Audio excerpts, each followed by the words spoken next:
Hi hello வணக்கம். இது உங்கள் சிவி ஜோன். ஸோ எல்லோரும் எப்படி இருக்கீங்க? இன்றைக்கி பார்த்தீங்கன்னா ஒரு பயங்கரமான சூப்பரான செம கலாய் வீடியோ அப்படின்னு தான் சொல்லி ஆகணும். என்னென்னா இந்த குக் வித் கோமாளி இந்த ஒரு ஷோவில் பார்த்தீங்கன்னா இந்த மணிமேகலை வந்துட்டு டென்ஷன் ஆகிட்டு வெளியே வந்தாங்க. அதுக்கப்புறம் ஒரு 2-3 வீடியோ போட்டாங்க. அதில் பார்த்தீங்கன்னா நிறைய பேர் வந்துட்டு ரொம்ப ஓவராக வந்துட்டு பேசுன மாதிரி நிறைய விஷயங்கள்லாம் வந்துச்சு. அதுலேயும் குறிப்பாக அந்த சொம்புன்ற மேட்டர் பார்த்தீங்கன்னா நிறைய பேரோட மனசை வந்து அப்படி தச்சிருச்சு.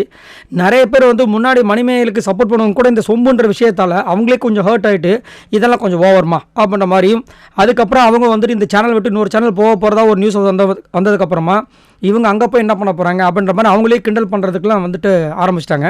ஏன் அப்படின்னா ஒரு ஷோனா ஒரு சில விஷயங்கள் நடக்க தான் செய்யும். அதை அட்ஜஸ்ட் பண்ணி அங்கேயே முடிச்சுக்கலாம். பட் அங்கே கோவப்பட்டு அங்கேருந்து வெளியே வந்து வெளியே வந்தது நல்ல விஷயந்தான்.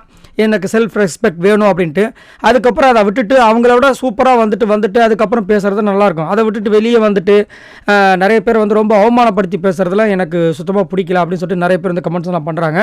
ஸோ இப்போ இங்கே என்ன மேட்ருனா பிரியங்கா அவர்களுக்காக வந்துட்டு நம்ம வனிதா, ஸோ பிக் பாஸில் வந்துட்டு வனிதா எவ்வளோ ஃபேமஸ் உங்களுக்கு எல்லாருக்குமே தெரியும். எனக்கு தெரிஞ்சு ஒரே ஒரு கண்டஸ்டன்ட் இத்தனை வாட்டி பிக் பாஸ்குள்ளே வர முடியுமா அப்படின்னு கேட்டால் கண்டிப்பாக வனிதாவால் தான் முடியும் அப்படின்னு தான் எல்லாருக்கும் தெரிஞ்ச விஷயம் பிக் பாஸ் பார்க்குறவங்களுக்கு. ஸோ அவங்கக்கிட்ட வந்துட்டு பிரியங்கா ரொம்ப அழுது நிறைய விஷயங்கள் ஷேர் பண்ணியிருப்பாங்க போல இருக்குது. அப்போத்துலேருந்து வனிதா வந்துட்டு மணிமேகலை வச்சு செஞ்சிட்ருக்காங்க. நேற்று பார்த்தீங்கன்னா என்ன நடந்திருக்குன்னா அவங்க ஒரு படத்தை நடிச்சிருக்காங்க. அந்த படத்தோட ட்ரெய்லர் வந்திருக்கு. அந்த ட்ரெய்லரில் இவங்கள காணாமா. உடனே டப்பான்னு எந்திரிச்சு என்ன பண்ணிட்டாங்க, எல்லோரும் உட்காந்துட்டு இருக்காங்க. ப்ரெஸ் மீட்டில் இருக்குன்னு தெரிஞ்சு நான் கிளம்புறேன் அப்படி கோவமாக சொல்லும்போது, ஏன் என்னாச்சு அப்படின்னா இந்த ட்ரெய்லரில் என்னுடைய ஃபேஸ் எதுலேயுமே வரல, அப்போ எனக்கு என்ன செல்ஃப் ரெஸ்பெக்ட் இருக்குது அப்படின்னு அந்த வார்த்தையை எடுத்து அங்கே வச்சு செய்ய எல்லோரும் சிரிக்கிறாங்க.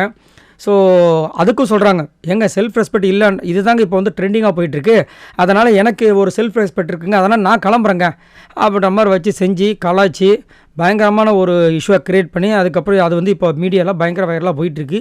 ஸோ நீங்கள் உங்களோட கருத்தை சொல்லுங்கள். ஒருத்தங்களுக்கு செல்ஃப் ரெஸ்பெக்ட் அங்கே இல்லை அப்படின்னு சொல்லிட்டு வெளியே வந்துட்டாங்க. வந்தவங்க வந்துட்டு சும்மா இல்லாமல் அவங்களுக்கும் சப்போர்ட் பண்ணுறவங்க இருப்பாங்க, இவங்களுக்கும் சப்போர்ட் பண்ணுறவங்க இருப்பாங்க. இப்போ இவங்கள சப்போர்ட் பண்ணுறவங்க வந்துட்டு அங்கே யாராவது திட்டினாங்கன்னா இவங்களுக்கு எவ்வளோ வலிக்கும், அந்த மாதிரி தான் நான் அந்த பக்கமும் ஒரு இருக்குது. ஸோ அதனால் வந்துட்டு எல்லோரும் கொஞ்சம் விட்டு கொடுத்து போனால் நல்லாயிருக்கும். பட் இங்கே விட்டு கொடுக்கறதே வந்துட்டு ரொம்ப பிரச்சனையாக போயிட்டுருக்கு. சரி, உங்களோட கருத்தை சொல்லுங்கள். அதேமாரி வனிதா வந்து இப்போ பிரியங்கா பக்கம் பயங்கர ஸ்ட்ராங்காக நான் இருக்கேன் சப்போர்ட்டுக்கு அப்படின்ற மாதிரி இருக்காங்களே, அதை பற்றி என்ன நினைக்கிறீங்க? மறக்காமல் கமெண்ட்ஸ் பண்ணுங்கள். பாய் நண்பர்களே.